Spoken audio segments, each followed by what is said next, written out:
एक्सीडेंट में शवे दे खराब और बहरे अस्पताल के जान हबीबा खुदेम घर का दाऊद शाह सोनिया शाह ګرانو کتونکو نوې تازه خبر راغلی دی چې جان حبیب اکسیډنټ کړی دی او په ډېر سخت حالت کې پروت دی په هاسپټل کې.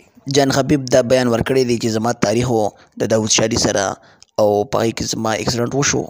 نو راځئ نور تفصیلات تاسو سره مخکې شیر کوم. جان حبیبه دا ته ووایه چې څه چل شوی و سارو؟ سار تاریخ ته روان وم. دا زما د تاریخ حال دی.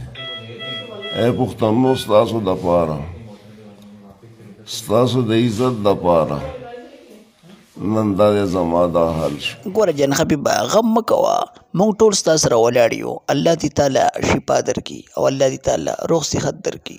وای وای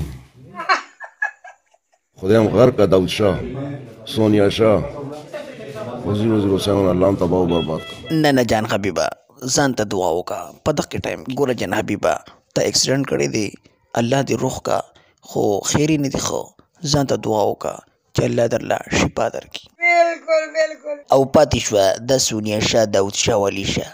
دوی ما ته پرېږده، دوی له په دې لاندې سفره کې زه ډزې کومه.